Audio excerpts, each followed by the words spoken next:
I'm GW Pomacher. I'm Dina Marie. I'm Sage Ia. I'm Thomas Carter Rochester. Hey, I'm David Thompson. Hi, I'm Kevin. And I'm Mia. Hi, I'm Mark. Hey there, this is Dave Adams. Hi, I'm Rosemary Rose. Jerome Conner here. Hey guys, it's Josh Bauer. Willow Schuyler. I'm Cosplay Michael.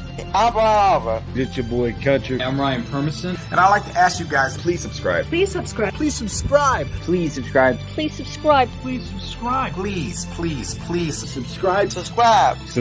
Subscribe. Please subscribe to HWWS Web TV. Great bunch of people. And don't forget to smash the bell. Ring that bell. Smash that bell. Hit that bell. Hit the bell to be notified. Hit the bell to get notified of new shows and videos. You're going to want to do that, so do that soon. So we can cross that 20,000 mark. And get us to 100,000 subscribers. To 1 million, and 10 million, and 100 million. On HWWS. Web TV. You'll really like it. I guarantee it. Thank you.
Wow. Hey, everybody. My name is Mark, and this is my most recent show, Mark Knows Everybody. Now, this is not a pompous kind of thing on my part in terms of Mark Knows Everybody. I've worked with a lot of people. I've worked with a lot of celebrities, but this has absolutely nothing to do with those folks.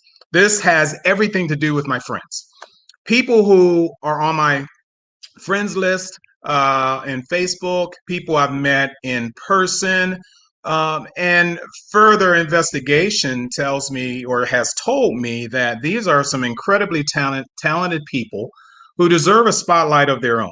I think they should be noted. They should be featured. And within those group of friends, people that I know personally, I found out that they were celebrities within their own right. So I am saluting those that I have met, that I have known, that I continue to know. And I wanted to pretty much give them a showcase. So thank you so much for joining us on this show. We have two guests that are going to be happening tonight, but our first guest was featured in the video that you recently saw. And the video is him of receiving the 2019 Bram Stoker Award for his book that he had wrote. Hello, folks, everyone that's popping in. If you are in our chat room, you need to get in. You can go ahead and ask our guest. I hear you, but the videos had no sound. Oh, my apologies on that. We'll figure that out someday. You know, this is still something in works. But without any further ado, I want to introduce you to this guy. This guy is incredible. He's a handsome dude. You know, he's probably leaning back in his chair, thus the camera angle. I'm just kidding there. I know you're not. Al, how are you? The Bram Stoker Award winning Al Goinback. How are you, Al? Hey, Mark, how you doing? Thanks for having me on this show.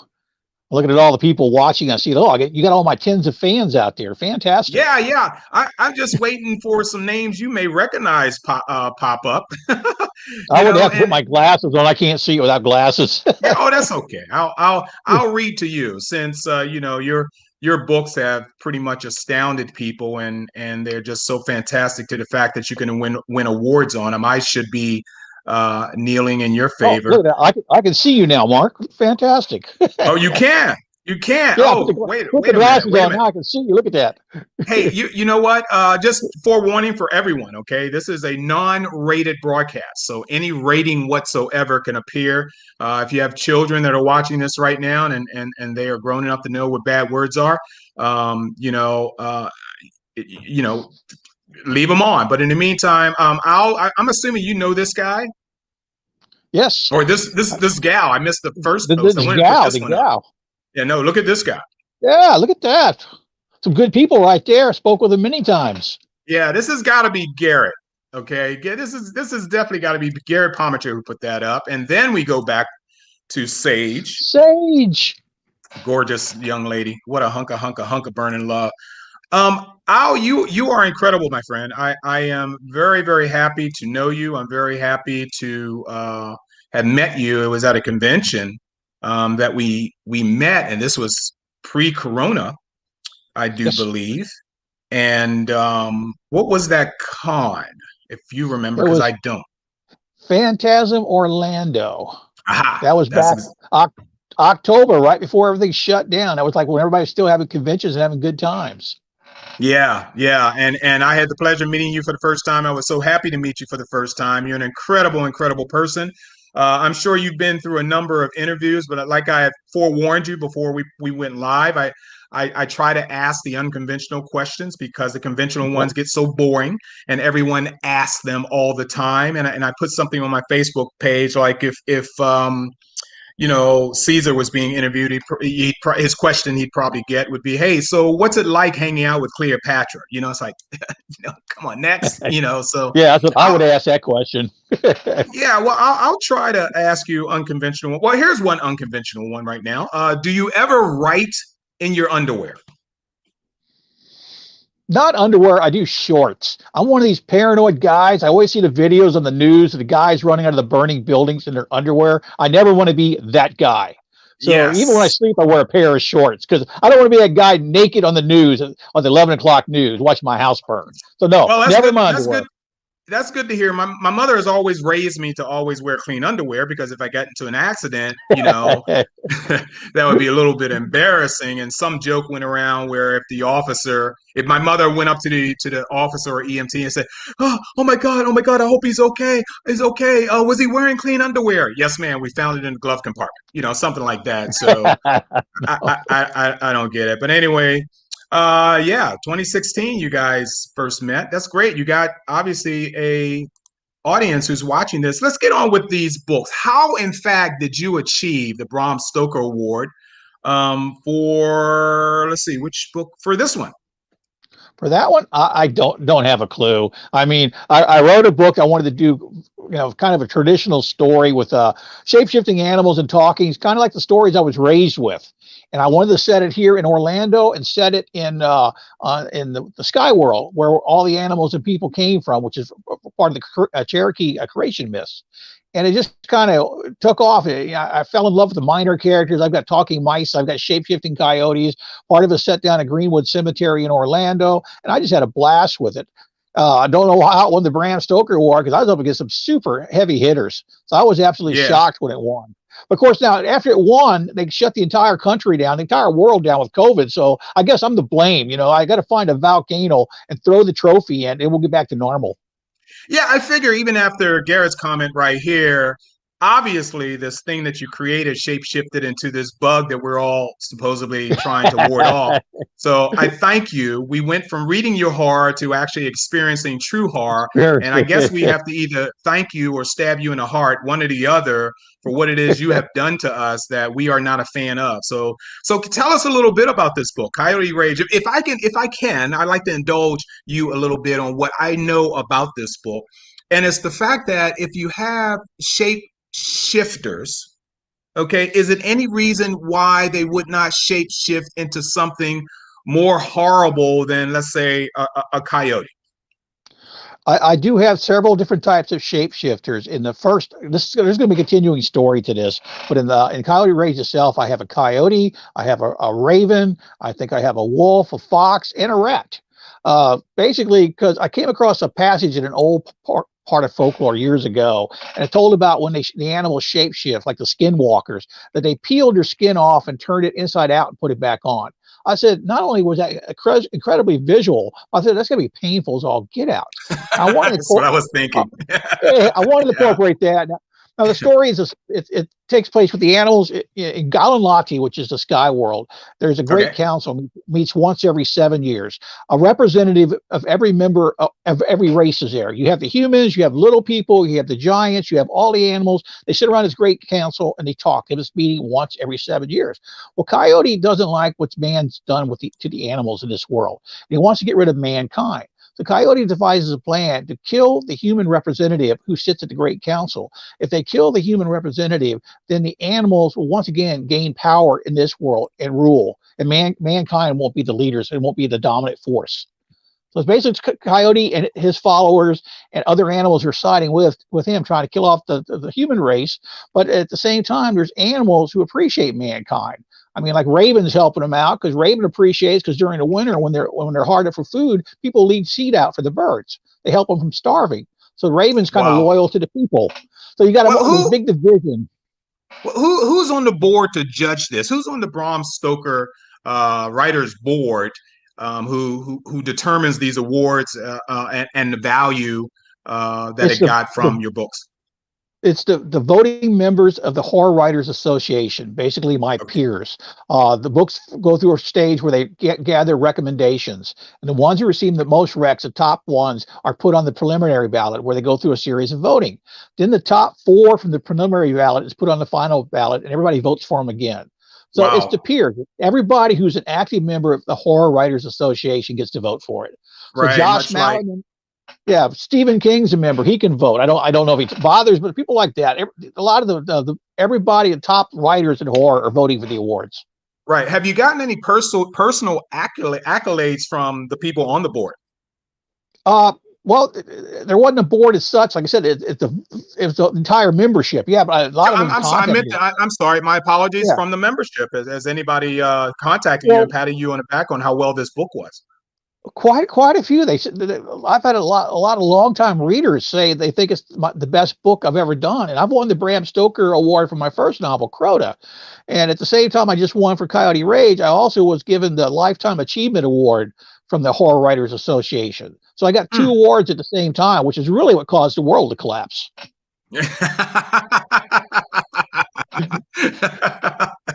Yeah, well, I'm admitting to myself right now that I love horror, but I don't watch horror. I remember when Halloween, the movie, first came out, how I actually sat in the back of the theater and watched that entire movie between the cracks of my fingers. Uh, Gore and fright somehow gets to me, but if I were to go all the way back to the 50s, I enjoy movies such as Them and The Thing from Another World and things. That is my level of horror. So that's just not me. As a Native veteran yourself, how do you feel? Okay, question. As a Native veteran yourself, how do you feel about the recent news of Marvel's first Native American Captain America? I'm excited for it. I want to actually see that. I saw some of the artwork. It looks fantastic, and I'm glad to see that they're bringing more Native American stories out there. Because a lot of times with my writing, I grew up and all you saw in book was medieval fantasy. You never saw Native American stories, and there is such a wealth of Native American stories and folklore. My goal has always been to share with people. I mean, we got some wonderful monsters and some creatures and some legends that are fantastic, but very few people know about them. So to see something Captain America, to see a Native American hero, I'm all for that. Yeah, and as two members of the minority groups, you and I, both, does it irritate you a little bit to be not call but hear of, oh, it's the first Native American this and the first Native American? I think that the Secretary of Interior is Native American. Is that correct? I'm not sure. I think so. I think so too. And my point is, I'm not a fan of hearing, oh, he's the first Black president, he's the first Black Secretary of War. Do you feel that you're being put in a different category and not overall in the main category of being a writer instead of being the first Native American writer? I don't want that. I don't want to be known as a Native American author. I want to be known as an author who happens to be Native American. I want my stories to be why you buy the books, not because you want to show that you're woke and that you're going to go get something to diversify and read a person of color. You should be reading people of color anyway because they write fantastic stuff. You should never put a skin color with a book, with a story. I don't want to see that. I would rather every author get their pictures off the back of the books and people just read them for the books themselves. And I hate that, the first is first that, and I'm really bad about the term Native American, although I do use it. I'm always under the opinion that anybody born in this country is Native American, and the history of the country also belongs to you. Whether you're tribal or not, you have a right to know the history of the country that you live in. Now people are getting very, very close-minded, and they used to be. My elders told me to share the stories. Now people are saying, "Oh, you can't have that story because you're stealing from other people's cultures." Like, no. The elders a long time ago, that's what they wanted to do. That's why they put the stories out there, was to share them with people. Because a lot of the stories are teaching stories, and you got a little bit of medicine, a little bit of education from the stories that you read. Now to reverse that and pull it back and say, "Oh, these are mine, you can't have them," that's hurting society. We are a melting pot, and that's what makes America strong, is that we're a melting pot. Everybody's putting up fences now. We're dividing the country. I hate seeing it. And I'm a little offended at that too. That's why, I'm an architect. I don't want people to go out and describe me as, oh, my Black architect is doing a fantastic job on my house. Hello. Yeah. Exactly. I'm sure they don't go out and say, well, their white architect couldn't do a good job on their house, So, I appreciate the fact. Let me ask you, though, thank you for touching on those subjects on race, because, everyone loves to be educated, and people don't want to assume. Some people are, walking on eggshells, not knowing what to say, what to call people, how to greet each other. And I get that. And I'm not going to stigmatize anybody for what I may quote as, being a mistake, saying something that's just not, you're not the greatest. Okay, Tim, man, you're not getting residuals on this this idea here. But you see that, Al? I see that. Sasquatch would be a great one. And I've been wanting to use a Florida legend to go into a Sasquatch story, because in Florida we have the skunk ape, which is basically a Sasquatch. Skunk ape, yes. Yes. During the 1800s, it was recorded in the papers here in Florida that along the St. Johns River, they found a burial ground of skeletons that were 8 feet tall. What was so unusual about it, the skulls are big enough that the guys who found them were putting them on as helmets over top their head. And each skull had a double row of teeth. Now, the local Indian tribes are fully aware about these people, and they call them the tall men. They knew about these giants living here in Florida, and it ties in with the whole Sasquatch stories. Now, I've had 4 people personally, good friends and reliable people, who have shared Sasquatch stories with me of their personal experiences that they've had encounters. Well, I think I don't write Oh, but I give great suggestions. And unlike Timothy, I had that suggestion first, Tim, by the way. Anyway, I think that's something that you should honestly pursue. I think Tim and myself had a great suggestion on creating a Sasquatch horror story. So if you do, I'm only asking for 5%. But anyway, so I honestly think that's something you should pursue. How did you when you started off in writing? Was it as a youth, as a young person, or did you start off in writing as an adult? I started off as a child. I was a very lonely child. I mean, we lived on 5 wooded acres in the middle of the Midwest, a typical mobile home. Behind us was a national forest. I had no neighbors, no siblings, no one to play with. So I was a big reader, and I got hooked on horror and science fiction and fantasy. So I started writing my own stories. In high school, we had English classes where you had to write a story, and I was selling, stories for $5 a piece to classmates so they could pass the course. But I put it aside when I went into the military. I got out of the military and I opened up a restaurant lounge in Georgia. And one night while we were watching an interview with Stephen King on the television, my wife turns to me and said, "Why can't you be smart like him?" I said, "It's so stupid." Well, that just bruised my male ego terribly. So I sat down the next day and started writing. I started doing martial arts articles. I was big into martial arts at the time, and I switched to fiction. And 10 years, almost in a day of watching that interview with King, I was up against him for the Bram Stoker Award with my novel Crota. So yeah, I'm still stupid, and the wife will still tell you that I'm stupid. But it's behind every successful man, there's a woman's pushing him to do something, and she pushed me.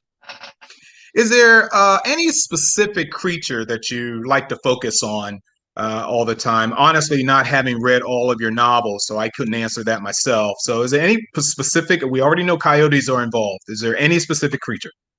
No, because I get bored really quick. I like to jump around, which used to drive my agent nuts. I always want to find something new. I'm constantly looking at weird stories and folklore and tales just to come up with ideas. I just did a Dracula story for an anthology that's coming out called Monsters Unleashed. It's a Dracula story set in frontier Wild West where he's up against Sitting Bull and Wild Bill Cody, because it's never been done. Dracula in the Old West. I'm like, because Sitting Bull shoots arrows, and arrows are basically wooden stakes. That'd be a problem for a vampire. Oh, that would be excellent. Oh, I could read that. Because I'm a big fan of the Old West, and Dracula being the #1 vampire out there. That would be an excellent story. And if you felt you needed a handsome guy to kind of model for the character of Dracula, you can kind of use your imagination. Are you planning on doing anything? Are you planning on going to the left of horror, to the right of horror, going dead center of horror? Is there any other stories outside of horror that you're interested in coming up with? Well, I've done 2 children's books that were definitely not horror. They're award winners. I ghost wrote a science fiction novel for a Hollywood celebrity. He's got his picture and name on it. They pay me a lot of money to keep my mouth shut. So I've done science fiction. I've done fantasy. I'll give you $20. No, I get this gag order that's real strict. They got a lot of money. I don't want to go to jail. I'll give you $19. I'll give you $19. No? Okay. All right. Fine. But I like writing everything. I like to jump around. To me, it's my entire life has always been about proving myself. Even with writing, I wanted to prove to my wife I could do it. The first airplane I ever flew in, I jumped out of at the age of 16. Not only that, but I was the first jumper of the day to prove I could do it. I ran a marathon to prove I could do it. The next day, I just went back to smoking cigarettes. It's all about proving myself.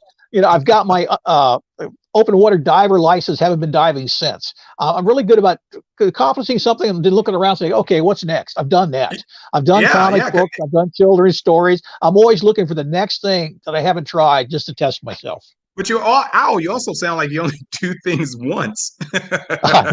There is no going back with me. I mean, get back in that plane, so do it again, Well, I did it a second time and snapped my ankle on a second jump, and my parents wouldn't sign the release anymore. They're like, no. I'm on crutches in school with my Do It in the Sky Ripcord West t-shirt. I looked really cool, but I was hobbling for a month. So yeah, that's kind of stopped that. Let me ask you, how do you come up with your covers? Okay, I know you have an artist, of course, but do you throw a ton of ideas of what you want your character to look like, or does the artist take it upon himself reading the book? They say, okay, here's a description, I can use this, and then send you proofs, and you have to eeny, meeny, miny, moe it, or what? Not 99% of my books, I have very little input on the cover. I mean, especially Really? bigger publishers. Yeah, they they might show it to me and take suggestions and totally ignore me. Wow, it's your story. Usually, yeah, but I'm not publishing the book. It's their money up front. I'm not self-publishing the books. It don't matter. If I'm publishing through Warner Books, I did 4 books with Signet Publishing, and they would send me the cover proof, and I would say, well, I don't like that. And I had to fight to get a little bit of change on one, but they're like, tough, we're doing it this way. But it's like, yeah. I've gotten some great covers from people by suggestion. Michael Broom, who is a Hollywood special effects artist, did the cover for Tribal Screams. He did an amazing cover, and I love it to pieces, but I didn't need any input on it. He just whipped it up himself. He knew the stories of Native American horror stories. He gave him his great cover. It's fantastic. I mean, but that was all him. That's all. I didn't have any suggestions, and once I got it, there's nothing I could think of to change about that. It's absolutely beautiful. Wow, that is bizarre. Is that common? Yeah, pretty much. And if you're not self-publishing, you don't have. I mean, Stephen King probably's got a lot of input on the art. Sure. Sometimes you got a contract, but if you're especially with your New York publisher or something, you're happy to give you the money in the advance up front. You really don't want to rock the boat too much. I mean, you go with what they put out there, and they've got their experts and the people who know art. So yeah, it's all up to them. Wow, it's very interesting. That's surprising to me. I didn't know you had that lack of control in terms of your own product. It's proprietary. It's your story. A lot of times they'll show me the art, and I can say if I like it or hate it and love it, and I can fight with them. And sometimes I get some little changes, minor stuff, or tell them a little polish done. But usually there's not a lot of changes from my opinion. They've already set what they're going to do. Did you ever think of hiring an artist yourself just to produce your version of the story that you produce, just out of not for well, you could sell it, but I'm saying not associated with the release of the book. But did you ever think of doing it your own art or finding someone? Well, I did that actually on a couple of my novels on the ebooks. Now, I did hire a Lynn Hansen, who's a wonderful artist, and she did an incredible job, and she asked for ideas. But that's the only time, because the ebooks on Amazon were self-published. That's the only time I've ever had control over the art. All the print books and stuff, pretty much I went along with what the publisher decided. Wow. Well, Al, I'm impressed. I was impressed with you when I saw you in person. There was a couple comments I wanted to put up on the board here. If my mouse would act right here. It says Al sucks. Tell him to. No, you won't see that one. I will give you this one. Okay.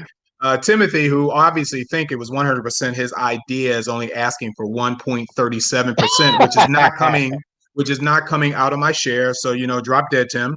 But when we talked about Dracula in the Wild West, he went, yeah, Weird West. Now, okay, cut it out, Tim, because that's another good damn suggestion right there. The Weird West. It's popular right now. Yeah, 5%.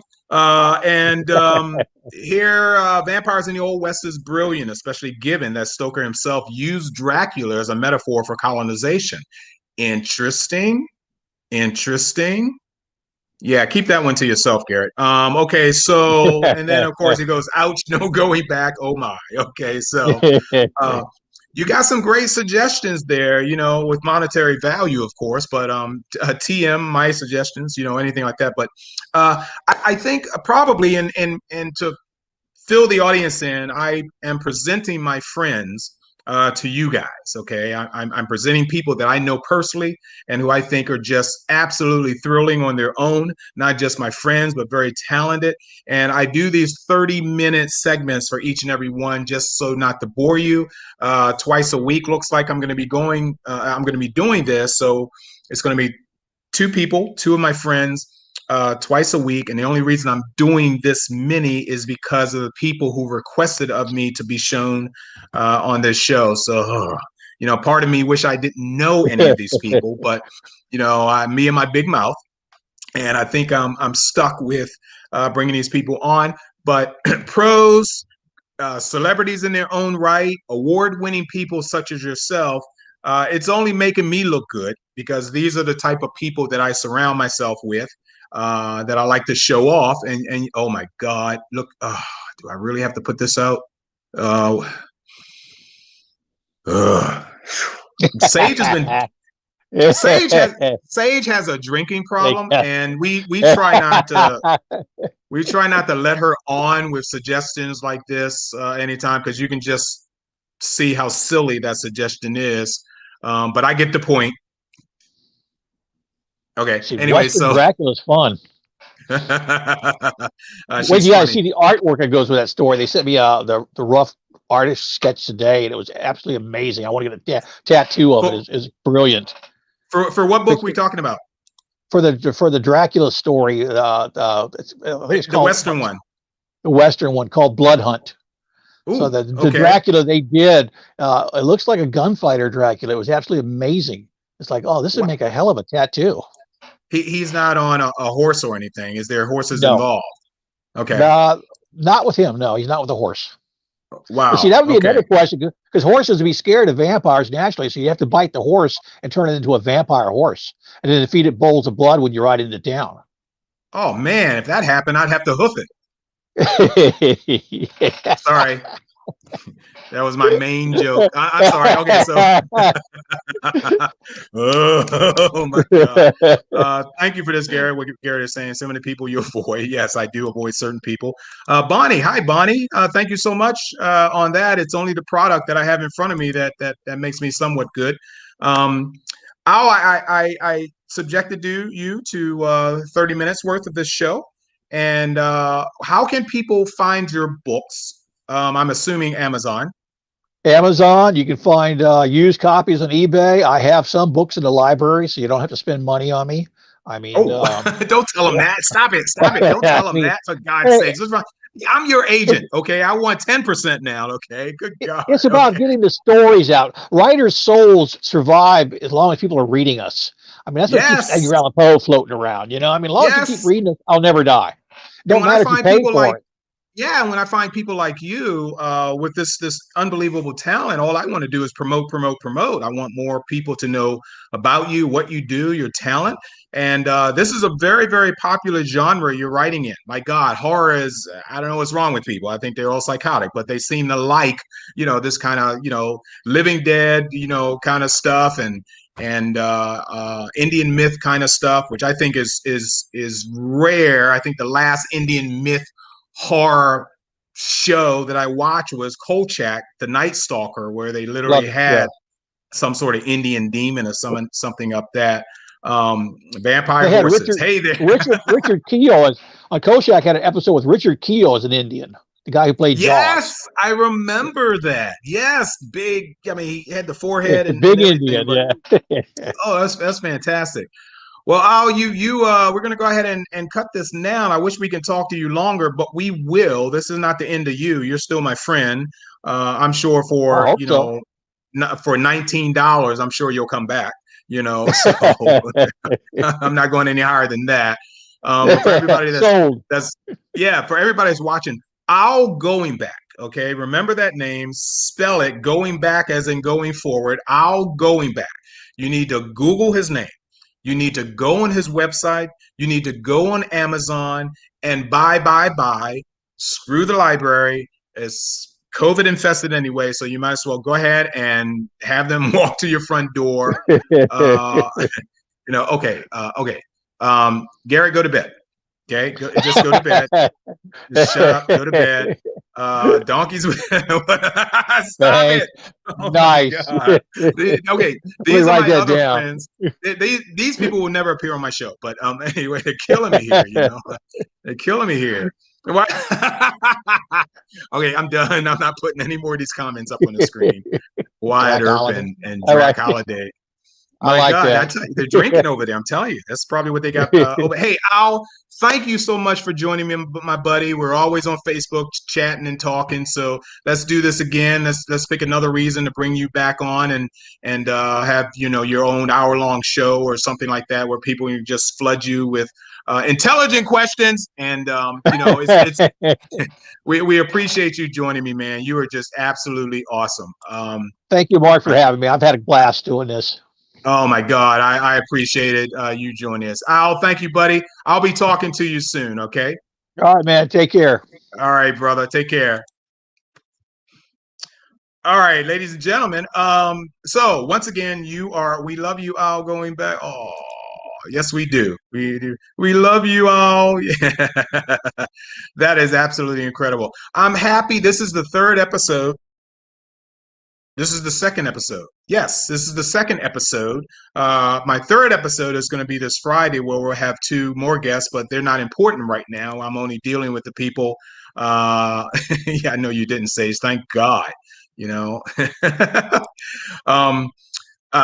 So my second guest is about to come up right now. Once again, this is Mark Knows Everybody, and it's just basically a show promoting my friends to you, my soon-to-be friends, my new friends, my current friends.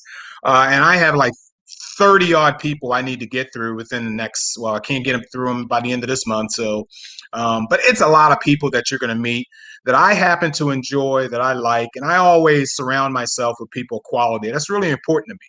I don't want a knucklehead sitting next to me, just talking about things they shouldn't be talking about in the first place and think it's okay.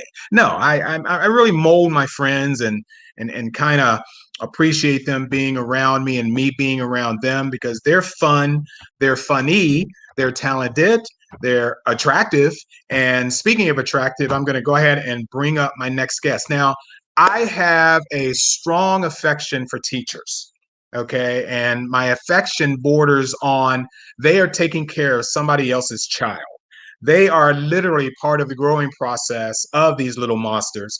And the reason I don't have any children in the first place is because I'd probably turn into a homicidal maniac or one of Al Goinback's characters in his books. It would be seriously a horror situation if I had a kid standing next to me going, I want this, ma, ma, ma, ma, ma, ma. Okay, so you get it. And no, I am happy to be without child, to be childless. But the respect that goes out to these teachers and what they have to do each and every day they have a child in their classroom does not equate to the money that they're making. It doesn't. They make dirt. They shouldn't be making the money they're making. They should be making double the money and then add combat pay on top of that. They're very valuable to my heart. And I don't have any of these kids that are out there being educated, but I have to walk down a Walmart aisle and listen to the kids screaming at their parents and not getting smacked upside the head. So without any further ado, this incredibly beautiful, let me put this screenshot, this screenshot up first. This incredibly attractive and patient goddess, look at that smile. That was after the drugs that she took after teaching that day. But look at this. Of course, she's driving right. Well, wait a minute. Look at this. Look at this shot right now. You know she's headed for school, and that is such a fake smile. It ain't funny. Okay, so she's not. But I love her kids. I just happen to love these boys. Oliver here is fantastic. Brighton, he's not watching. Hopefully, he's in bed. He's okay. No, but no, he's one of my favorites too. So without any further ado, ladies and gentlemen, the incredibly beautiful, attractive, talented, and patient Nicole Marie. Hi, Nicole. It's so good to be here. I've been so excited. Oh, well, be excited because I'm going to tear you apart. Okay. Who drew that? I can handle it. I spent all day with 8th graders. I can do this. Who drew that on the wall behind you? Josh Bauer. Oh, yes, that's Josh Bauer's artwork. Okay, excellent.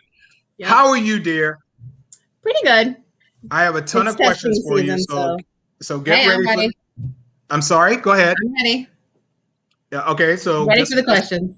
You're ready. All right. Well, before we go that far, I'm going to show my buddies up here.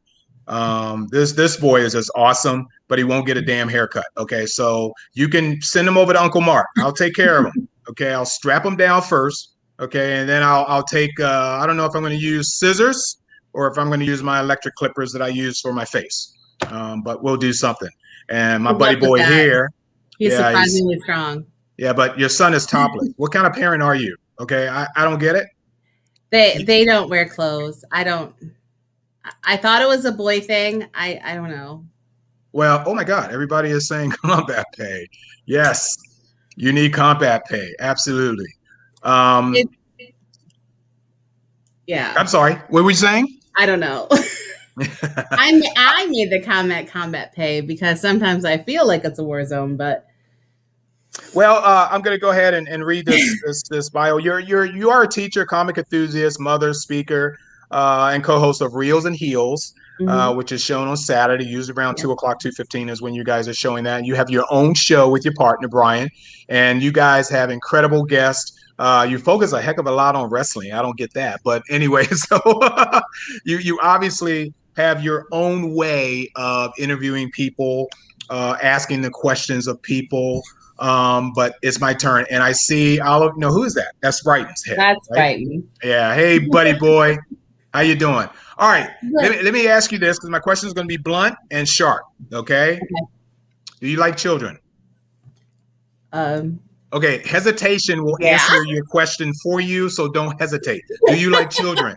Yes. I okay. Good. There you go. I mean, 2 chances you had for that one. Well, all I ever wanted to be was a mom and a teacher, so I got both of them. How old were you? How old were you when you knew you wanted to be a teacher, not a mom? 5. Wow. Usually children that young don't have a clue. Is it because of an infatuation you had with your own teacher when you were growing up? I loved playing school, like. Passing out papers and teaching kids. So, but really it was my first grade teacher. And really, she is the reason, she's the reason I can read. Because most people, if you don't know anything about reading, we have 2 kinds of readers. You have word callers. They know the words on the page, but they don't comprehend. And that's what I was. I could read all the words on the page at 4, but I had no idea what was happening in the story. Wow. Interesting. Keep going. I'm liking this education here. Go ahead. So she found out that I wasn't comprehending what I read. And so I don't know what she did. She was amazing. She was like the grandmotherly type that just kind of took you under their wing. But that was also the year that my dad passed. So she was also the teacher that welcomed me back to school after the trauma, and it made me feel welcome again. So I knew that I wanted not only to be the person that could, lead a kid to learning, but also to be that person that could help them get through some of the tougher things that happened to them that maybe their parents couldn't help them do. Do you see a difference between that teacher and teachers of today? Yes. Okay. Can you elaborate a little bit? Do you have a specific style that you notice in them that you don't see today, or vice versa? Well, I think teaching has changed a lot because our kids have changed. Like, we were not always plugged into devices. We weren't always sidetracked. I feel like our kids and the teachers of today are either sidetracked or we have to deal with being sidetracked. So I guess maybe that's different. Really, I think there was a lot more care that was taken. We have so many standards we have to get through and so much rides on testing that I feel like sometimes we lose ourselves in the testing and the standards and all that, and we don't really make those relationships with our kids, and they don't feel like they can really come to us. Right. Most of us care enough that we want them to. What about the tolerance level? What about the tolerance level? Do you think it's better today or worse today? What do you mean? Like, our tolerance for. Yeah, that's it. I'm glad you asked me that question because I got to think it over myself. Our tolerance for just kids and their needs, because I'm sure they're trying to get your attention sometimes, and sometimes the need may not be as severe or as important as another child's needs. So your tolerance level would be, for one, trying to handle another. If you get my drift, is your tolerance level, I should probably say, is it even keeled? Okay, go ahead. As far as tolerance level, I think I'm pretty patient with all of my kids. Do I tolerate some of them better than others? Probably. Like, I think I even tolerate my own children better sometimes than others. Right. But like for some of the things that we have to hear, I think I probably am pretty tolerant. I think I'm pretty tolerant of the words they use, the things they talk about. But I've never been a high structure teacher. So right. I'm very low structure, and it's not that the kids run the room. It's just that there's a lot of freedom to have discussions and kind of be themselves. And I think that that's kind of where they find themselves, is by having that freedom. Now, if I taught elementary school, I probably wouldn't have that same attitude. I would probably be a lot more structured.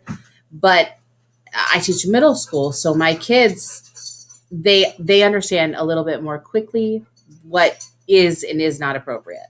Okay, so your grade, I mean, I didn't have middle school when I was growing up. So your grade is what with the children that you teach? At the school I teach at, it's 6th through 8th. I teach 8th grade. You teach 8? Yeah. I'm counting on my fingers right now. So those are 13-year-olds. Mm-hmm. I've taught young adults. I've taught every grade in middle school. So 6th, 7th, and 8th. Okay. So I teach from 12 to 15. Okay. So my 12-year-olds are my youngest possible 8th graders. Some of them are 12 and they turn 13 during the school year. And then my oldest 8th graders are 15. And they failed 3rd grade because of the test, or, they were retained for summer school or something like that, like credit retrieval. And then even some of them moved from other countries and didn't get the grade. What is it called? Pretty much to assess where they stand in this country in terms of grades. Yeah. That's sad. So are you maybe saying that the educational process overseas is a little worse than ours? I actually thought it was the other way around. I think it depends on what we consider good. Like, I think it depends on where kids are from. So if a kid is from a place that's never really gone to school, like I had, sure. When I lived in Las Vegas, I had kids that had never actually gone to a real school. That's because of their gambling problem. Well, no, the first brick and mortar school they went to was in the United States, because they'd moved to the United States, and that was the first time they'd ever gone to school. Gotcha. I had kids that were in rural schools that met, outside of their town, and it was maybe a rundown house where they all met. But most of them, had come from countries in Africa and other countries where they were refugees and they had refugee status. So a lot of those kids were coming in with little to no school experience. Sure. It's got to be tough on you guys, only because, just in this scenario as you're talking about right now, not only do you have to educate them, the basic educational values that's necessary for children to have, but you have to introduce them into a society that they're not familiar with all of the habits that kids, especially that age, because we're talking, I'm sure bullying it goes down the line in terms of age, but this is potentially very violent bullying that they could be subjected to, mainly because of the size of the kids at that age. So your job, and like I said before, combat pay, you guys should get that just because of what you have to deal with. You send them back home to their parents, and hopefully their parents will, those that have parents, yeah. But the extension of the learning process is what I'm getting at. You would hope that would happen in the home after you kick them to the street. You would hope. So I'm going to ask you a question. If it's too private, personal, or sensitive, say so. And Garrett and Sage, if you guys are watching or still watching or at least listening, please go to your private chat place and read it.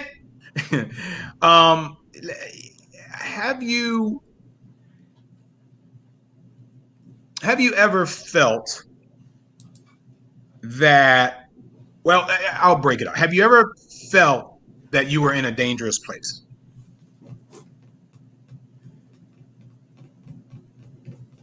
No. Good.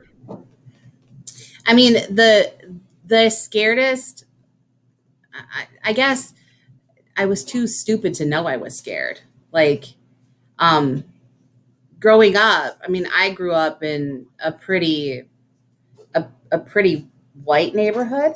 Mm-hmm. And the closest place to go to work and to go to school once I got, 18, 20 was Flint, Michigan. And so I was then surrounded by so many different diverse backgrounds. And so yeah. I didn't you knew how to handle yourself. Basically. I didn't know what I didn't know. Yeah. And so I guess part of learning that was finding out that if you have to be a little bit more aware and a little bit more conscious, and you don't ever let anybody see you weak. And so no matter what they could possibly say. So the only time that I kind of felt unsafe, I guess not like in danger, but unsafe was my first year teaching. And I had a kid from Ethiopia who was downright hostile. Like, he did not believe that he had to listen to a woman, let alone a white woman. Yeah. And so he had no bones about telling me that. Right. And he took 2 steps forward and he said, "You know what? If I really wanted to, I could kill you, bitch." And I took 2 steps forward and I said, "I'd like to see you try." Right. Now, that might have been ego. What? That might have been just stupidity. Yeah. But I wasn't going to back down. And part of that is because you didn't work in an area where you might have been the only person that was laying down any sort of law. I worked in service a lot. So it didn't matter. If I couldn't let you in the restaurant, I couldn't let anybody in the restaurant. So I got called lots of names. Yeah. And, lots of names. So I guess for me, I didn't really, it was just part of my training, I guess. So I just said, well, and I did have I used to call them my posse because they were a handful of Mexican boys that would, come to my aid, basically. Yeah. And they said, "No, if you try it, you're going to have to go through us first." And they pretty much held that, they didn't let him get anywhere near me, but I wasn't going to back down either. And I don't think I ever have since then. I've just believed that I probably should stand my ground, The only other time that I ever had a run-in and I should have pressed charges but didn't, was when I moved to Florida. And, I don't want to ruin a kid's life, but I also understand that I probably should have made sure they understood what they had done. Yeah. Let me ask you, what do you think is lacking in education today? What out of everything, and I grew up where we had social studies, we had science, we had history, we had math. What do you think is lacking in your opinion as a teacher? What's missing? We put a lot of emphasis on reading and people being able to read, but we don't look at why they can't read. Like, we don't look at the root cause of why they can't do those things. So, like, if it hadn't been for my first grade teacher, I wouldn't be able to read either. Yeah, and I was thinking about that. Yeah. at the end of the day, it's because she spent time and made sure that she taught me how to comprehend, and she took the time to pay attention to what we all needed as students in the classroom. Right. And part of that was educating the whole child. It's like, it's not just a number on a piece of paper that says that we made, gains, or that the kids, are proficient, or, it's more than that. Like, we should be educating the entire child. Right. That means, socially, emotionally, physically and mentally and intellectually as well. And when we don't take time to see what the root cause of those things is, Yeah. we label kids, well, this kid's a non-reader, or this kid can't do math, or this kid has a behavior issue.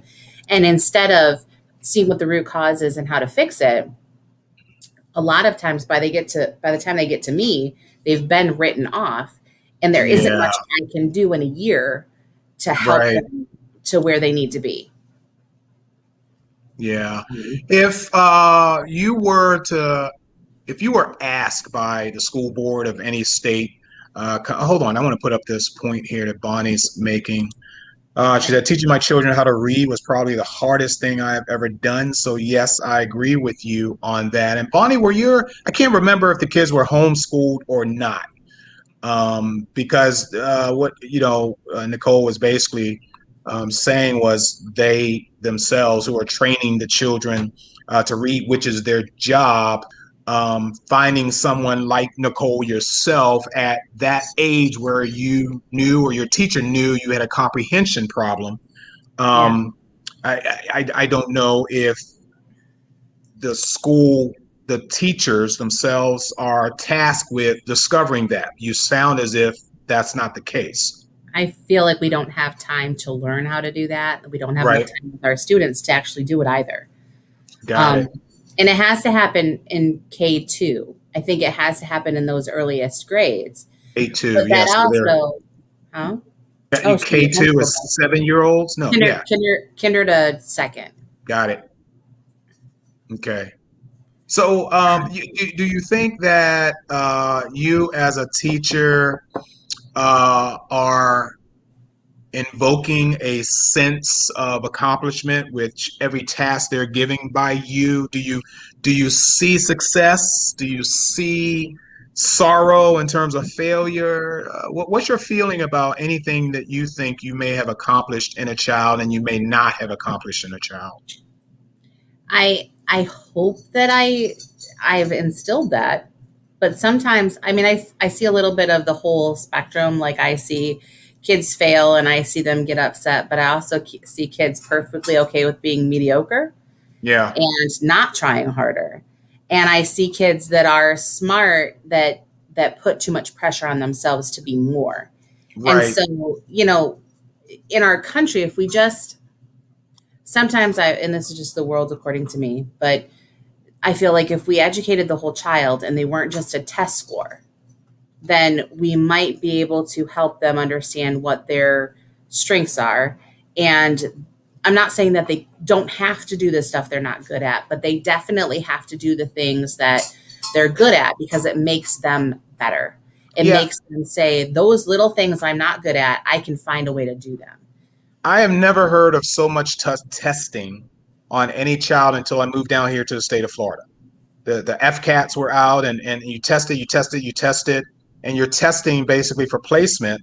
I don't know what really, in all honesty, what the testing was, but I knew when I was growing up in my generation, we had, snap quizzes, we had literally real tests within the class. And then anything that was nationwide or statewide, I should say, would be our placement test, the SATs and whatever that other thing was. And that was basically all the testing we had. We had to be tested in class in order to pass the class, But here it's like, well, why is the state getting involved with these individual schools who are teaching their children? How do you feel about that? It started in 2001 with No Child Left Behind. And they needed to have something that was quantifiable. They had to have something that they could put a number to and say, this is where we're at. So when I was in school, we took the MEP test, we took the Iowa test. When I was in high school, we took the proficiency test, and that endorsed our diploma. And then I took the ACT. Yeah. That was it. Yeah. So, right. I mean, I might have taken one test every 3 years, and I never knew what I scored on it because it didn't really matter in the grand scheme of my education. Do you think these tests, especially in the state of Florida, you think they're helping or they're impeding literally the growth of our children's brains? I really think it's impeding, but I don't think it's just impeding their brains. I think it's impeding their ability to understand what's important or not. Yeah. If we don't put any value on it, it's just a thing that they're supposed to do, but nothing hinders them later on. So 3rd grade is the only year that it keeps them from failing until 10th grade. And then in 10th grade, if they don't pass it by the end of high school, they don't get an endorsed diploma. Okay. So what you're basically telling kids in 10th grade, if they don't pass it, they're not going to get a diploma. So why should they stay in school? Wow. To me, I feel like that's counterproductive. Wow. Oops. Didn't mean to put that up. Sorry. That's supposed to be a surprise. Never mind. It just I don't know who Bonnie is talking about, you or I, so I'm a little confused at her comment here. I'm so glad to hear you say this. What did we say? I don't know what she said. What I said. Yeah, well, the comments come in like a few seconds after we've already discussed what we were talking about. So that's the platform itself kind of failing us. Like I said in the beginning, I have so much respect for teachers, what they're going through. And I know that there's a book, about the testing. Okay, well, either you said it or I said it. I still don't know, but okay. But it's frustrating when a kid realizes that they're going to be tested, progress monitoring tests 3 times a year, and then they're going to take the big test at the end of the year, and they're not going to know what they got on it until July, and it's not really going to affect them. So why does it matter? Is this these scores, they're basically for the state's eyes, right? Mm-hmm. For the state's eyes. And then for placement later on in the next year. So like if my kids take it in 8th grade, they'll be placed someplace in 9th grade. But don't you guys have a say? You're the ones that are literally teaching these kids. You will be the one to know, well, Alex is doing great in the class. Jennifer is not doing so good in the class, but they're all going to be taking the same tests for absolute complete strangers. Yep. Exactly.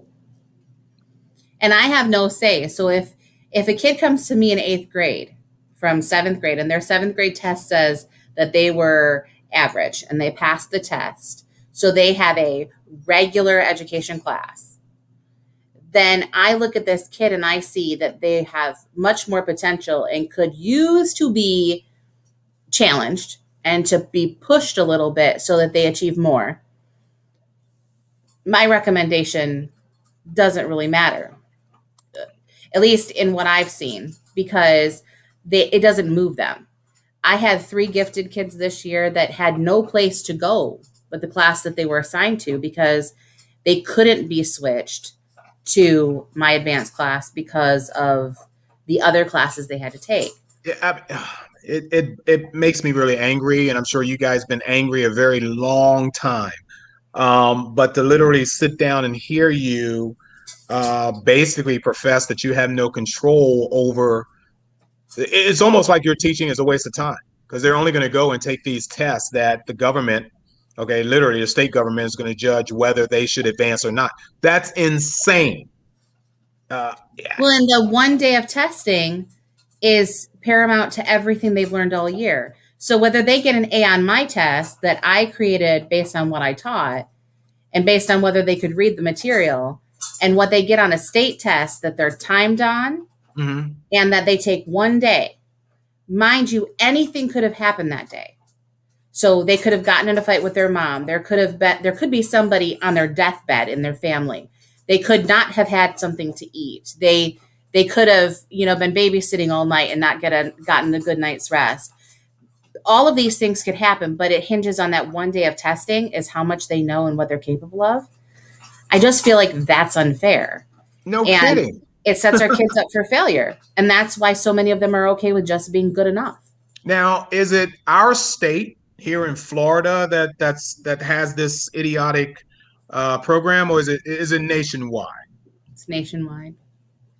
Every single state has a test that they give that gives a school a grade that counts for some sort of evaluation money for teachers. Yes. It decides how much money the schools get. It does all of those things, but really perpetuate learning for our children. So now the school is being tested based on the knowledge the kids have learned throughout the year. And if the overall grade for that specific school is a D or an F, whatever you guys are calling it these days, that school gets no supportive funds to carry on for the next year. They get other funds, but they also have more watchful eyes. So you have an entire state that will come in and try to take over the school. So if you're a failing school, they'll make you, like, I think it's 3 years as a D or an F. And then you're a turnaround school, and the school comes in and they evaluate teachers like crazy. But if you're a parent of a teenager, you know that that's not exactly, like, you can only make your kids do so much. Like, if you're a parent of a 13-year-old, you know that you can't make them want to. I can't make them learn. Right. What I can do is make learning inviting so that they want to. Sure. But I can't make them take that test and pass it, even if they have the knowledge or not. I have kids that will literally sit there and click whatever buttons because they don't care. Because it's a test that means essentially nothing to them. Like, they don't have any skin in the game until 3rd grade or 10th grade. Right. Nicole, let me ask if they have to take intensive reading or intensive math. Yeah. Let me ask you, and you've been honest this entire interview here, and I'm really thankful with that. If you literally had to think hard on this, what percentage of your class, walking away, what percentage do you have faith in? Faith that they're going to actually be a contribution to society? What percentage, if you could, and if you don't want to say, that's absolutely fine, because I know you got eyes on you even through this interview. But if you honestly want to say, that's all well and fine. If not, that's fine. Just say, no, I don't want to answer that question. But I had struggled with this question, because it's bigger than that. It's not just school. It's the things that they have to go through in life. Yeah, and that's what I'm asking you. Where does your faith lie in terms of numbers? Do I feel like the kids have the support that they need from parents or guardians or the community? No. And I say that across the board. Like, I feel like there needs to be more access to mental health, medical health. There needs to be community activities where kids are out doing something. Yes. There needs to be service activities where kids are serving their community. Yeah. And it's not just like FFA or ROTC or these other groups that do service, like Boy Scouts and Girl Scouts, but also like the actual schools. Like, we need to give back to our communities, and our communities need to give back to us. Like, yeah. I don't know how many years it's been since we had a Great American Teach-In. I think it's been 2. And I was at one of yours. It's the most fun. And you see kids meet all kinds of people that they would never. Sure. And it hasn't happened since? And it hasn't happened since? Because of Corona. Like, they got canceled last year. And I can understand last year, but yeah. Yeah. Okay. It leads me to my last question. Okay. And I kind of read your mind in terms of, the last question that I asked you, and I get it. It's tough. And I don't want you to put yourself into a position where, you may consider yourself, unsuccessful with the children, because it's not your fault. It's their environment, which leads me into my last and probably my most important question, I think, of this interview, and that is technology. From cell phone to computers in the classroom, are there good and bad of course, there's good and bad on either side, but there's something that stands out that's really bad? This shouldn't happen, that this shouldn't be allowed. Is there anything that you could tell me in terms of whether modern technology has been a hindrance, okay, or an advantage to teaching? It's been an advantage because it gives us opportunities to open lines of communication across the world and to tons of other people as well. Yeah, that's interesting. Yeah. But our kids do suffer because a stream of consciousness, think of the way we focus as adults. Yeah. How many times does our phone buzz, and do we look at it every single time? If you're a, a disciplined individual that's trying to stay away from it and you've made a conscious decision to do that, but we do it without even thinking. Yeah. So, I didn't personally do this, but a woman that was reading Fahrenheit 451, one of the teachers, yes. She asked her students for an hour period of time while they were working on something to put their phones on their desk. And every time they got a notification, a text, an email, or something that made their phone vibrate or buzz, that they go make a tally mark on the board. Yeah. And in a class of 22, there were, for 1 hour, there was 1,451 times that their phones got a notification. It should have been told to turn it off, not just put it on silent. Well, and this was this was a study. Like, she really wanted to see how long the stream of communication was. So you weren't going 60 seconds without there being some sort of interruption. Sure. So tell me how our kids learn to focus and how they can learn to do anything. Because my kids will tell me, well, I can do both. No, you can't. Your brain cannot do two things. There's no such thing as multitasking. It is a fallacy. It is not a real thing. You can do multiple things, but you are not multitasking because your brain cannot do any more than one thing at a time. So you're dividing your focus. You're dividing it. Yeah. And if 100%. It's divided, how much are you really putting? Sure. And that goes with me in my office too. I need really 100% focus on the work that I do. But a call comes in, or like you said, the phone is beeping or vibrating or whatever. And sure, it's unfortunately common practice, and I hate it that it is common practice that we have to touch the phone, and it just takes away so much from everything else. Sometimes I have to get back into my train of thought. Oh, okay, what was I doing? What was I doing? And it's terrible. It's terrible. Well, Nicole, my God, just like Al, before we could talk about this subject. Panels at conventions should be set aside for teaching, where you can have a solid hour with a panel of people. I prefer to have one because you never get in one entire answer out of anyone within an hour, and you got 5 people sitting up there on the panel. So it's kind of hard to do that. I've given you 30, 35, 40 minutes to state your story. And some of it we as viewers knew. Me as a single male, I observe everyone's children. I am looking at you. I hate the additive. Do you have children? Well, how do you know? Get out of my business. It doesn't take someone. It doesn't need to be someone who's never had children before to see something that's wrong. We know that we were raised to know the differences between wrong and right, lady. And what I'm seeing is wrong. Simple as that. Control your child. But people like you, teachers, it's a minefield out there. You have to watch where you step. Oh, let me ask you. You know the story in the news today about the principal that paddled the child of a parent in an office, and that the parent was asked, or the parent had asked the principal to beat their child because the child obviously knows how to call the police. Yeah.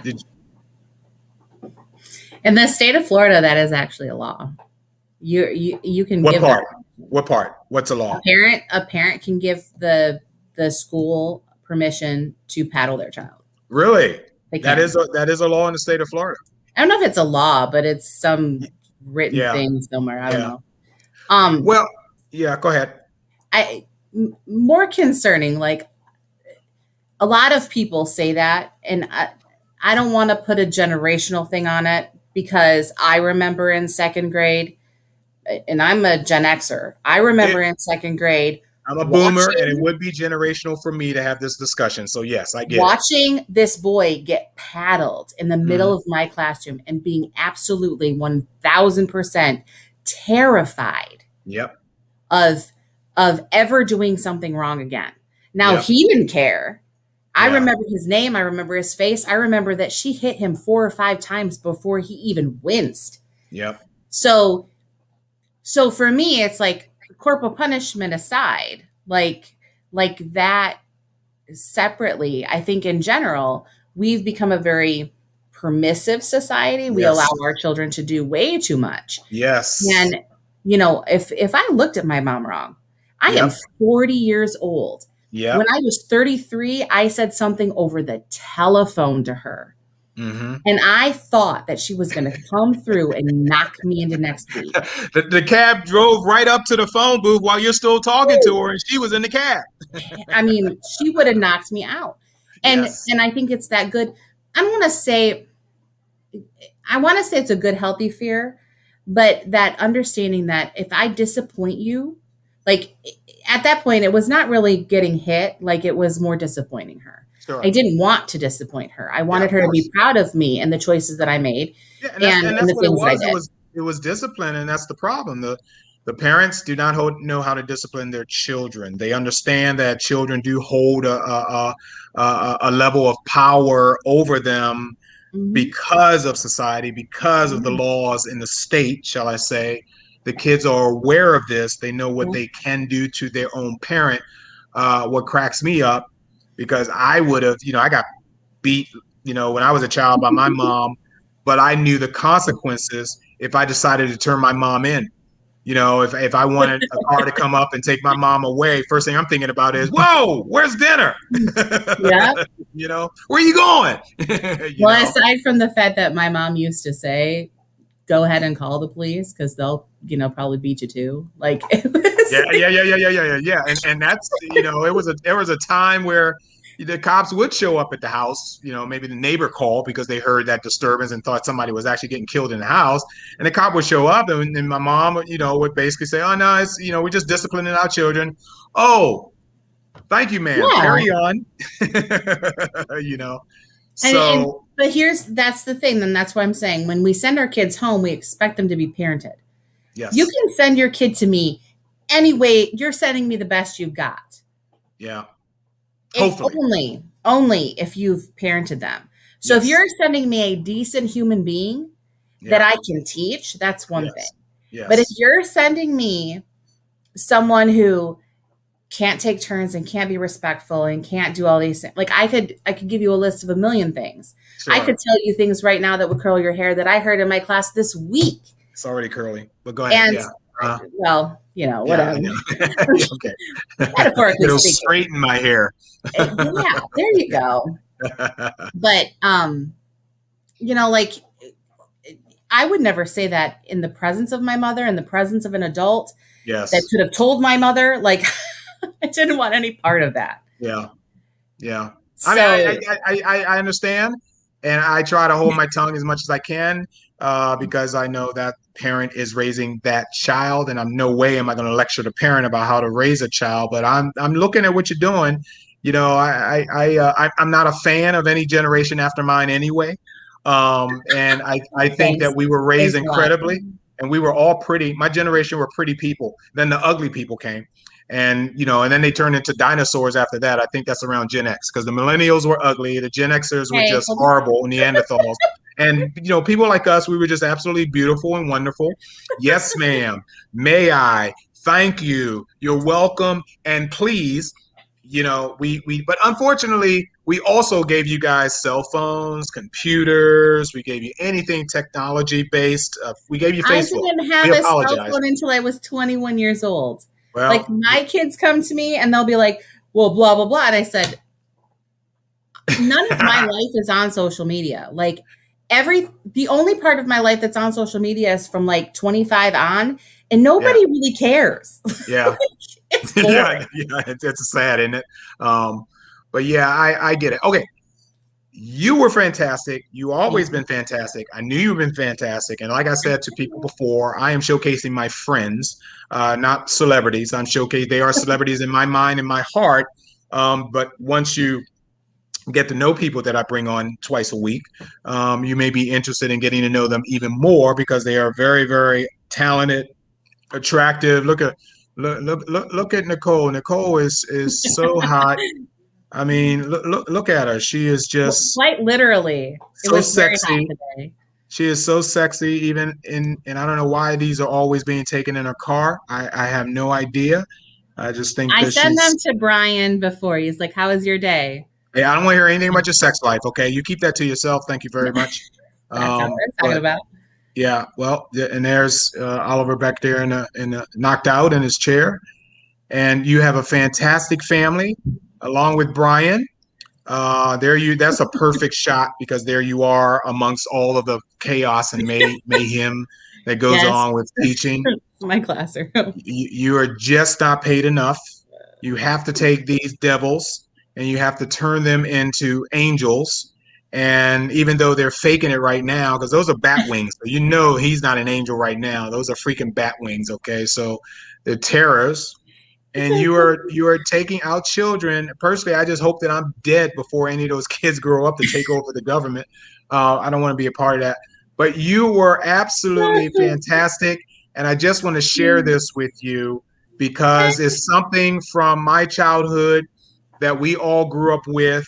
And I think we all need to remember until way past the day we die. This needs to be passed on from generation to generation to generation. So let's go ahead and listen up.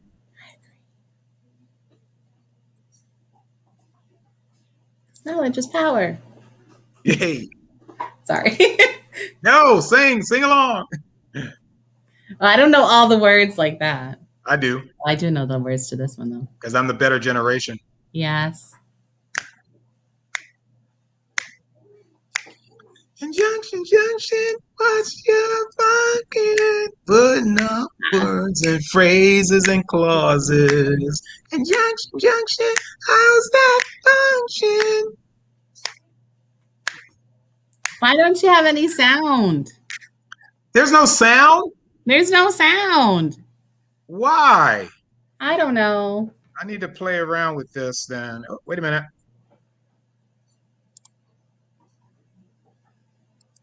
This, but that.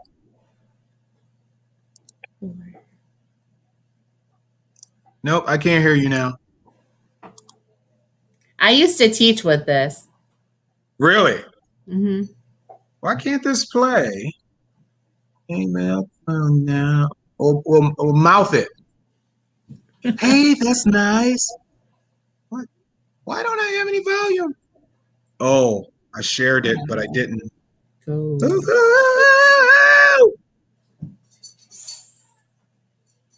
I don't know how to do this part. Brian, I think I know what I did. Stand by. Hey, I don't see it. Share. There it is. I'm getting there. Hey, that's clever. Yay.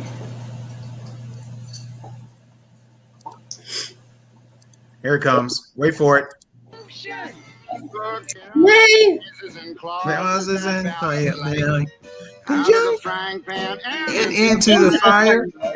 He cut loose the sandbags, but the balloon would be going higher. Let's go up to the mountains or down to the sea. You should always say thank you. Please say please. What's your function? Hooking up words and phrases and clauses, complex sentences like, in the mornings when I'm usually wide awake, I love to take a walk through the gardens and down by the lake where I often see a duck and a drake. And I wonder as I walk by just what they'd say if they could speak. Although I know that's an absurd thought. Junction, what's your function? Hooking up cars and making them function. Junction, how's that function? Tying up words and phrases and clauses. Conjunction, junction, watch that function. I'm gonna get you there if you're very careful. Conjunction, junction, watch that I'm function. going to get you there if you're very I need to buy that DVD again. Conjunction, junction, watch. I did on one of my other shows a whole Saturday morning cartoon show on Schoolhouse Rock, and of course you couldn't get through them all because there's so many of them. But I wanted really miss it. I wanted to share this with you. It's great to learn because knowledge is power.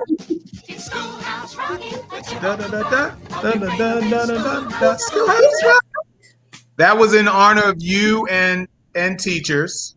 Thank you. I just want to thank you so much, my sweetheart, Nicole. Thank you for joining me. And I think that everyone who wants to get Nicole, you can seek her out on Facebook. And oh, what did Bonnie say here? I made my children watch Schoolhouse Rocks all the time. Absolutely. I love it. And are you still doing comics in the classroom? Yes, we are on a temporary hiatus of epic COVID proportions. Yeah, no kidding. Everything is on a hiatus.